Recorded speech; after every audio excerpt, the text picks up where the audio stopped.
February 18, 2010, a group from Counterpart International Armenia traveled to Istanbul, Turkey for a 2-day working meeting with the Third Sector Foundation of Turkey, or TUSEF.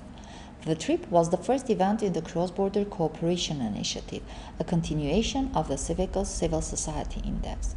The goal of the project is to compare Turkish and Armenian civil societies, find similarities and differences, and create future opportunities for cooperation between organizations on both sides of the border. As you know, there weren't any diplomatic relations, and the border has been closed for 2 decades or more right now.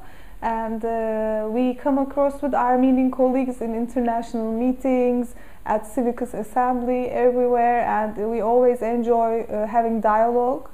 So we thought, why not use a framework that we can compare the two countries and use it as a tool to have more dialogue and discover where we can benefit from each other. Civil society can lead the process of encouraging dialogue and interaction between the two countries, and Counterpart International and TUSEF are at the forefront of this process. And we believe civil society is an integral part of bringing people closer across the borders. So where politics don't work, we thought civil society dialogue might work. The trip began with the two organizations presenting their findings from the CSI and discussing similarities and differences between the civil societies of each country.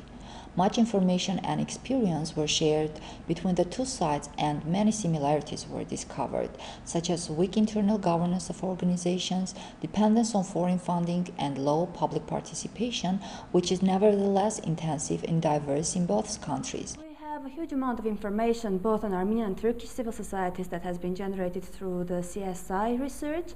And having that information at hand, it would be just a pity not to compare the societies, not to reveal the commonalities and why not the differences, and to identify some potential opportunities for dialogue between these two societies.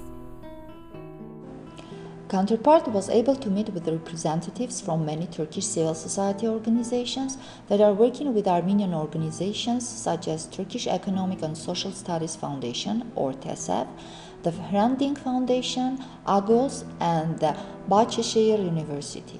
During these meetings, other cross-border projects were discussed, and we found many areas for future cooperation. The exciting thing was we went to visit some Turkish NGOs who work in Armenia or who are interested in foreign policy and so on, and I thought their enthusiasm towards our initiative was very encouraging.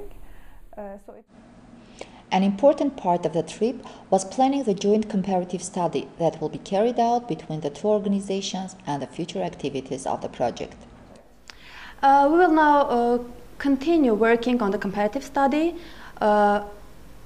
already putting together all the information that we have gathered during our first visit, and also during the next stage, the civil society members and advisory council members of the Turkish organization TUSEF, with which we're working with, will be coming to join us in our national conference on civil society. This initiative is unique, as it is the first time that two country representatives have come together for a comparative study and sought more cooperation. Well, actually, the CSI project, has been around for a while, and this is the second round it's being implemented globally. But in the first round, as far as I'm aware, there were no such bilateral projects, and there was very limited regional cooperation between the countries. So this was a major obstacle in achieving what the CSI project aims to do. And so far, right now, we are at the second phase of global implementation, and there haven't been any similar initiatives as far as we know. So this makes the project unique. Looking beyond this initiative, both organizations are hopeful that the activities carried out within its framework will lead to more opportunities for interaction and cooperation between Turkish and Armenian CSOs. I'm optimistic about the success of this project, and the meetings that we have had with a number of Turkish civil society organizations only during our first meeting at Istanbul provides grounds for such optimism. Just the pure potential of things that can be done is quite exciting, and this initiative started as a dream, so we can assume that the things we are planning right now will eventually become reality. Counterpart International would like to thank the Civicus World Alliance, the United States Agency for International Development, and the Black Sea Trust for their generous support and guidance throughout this project.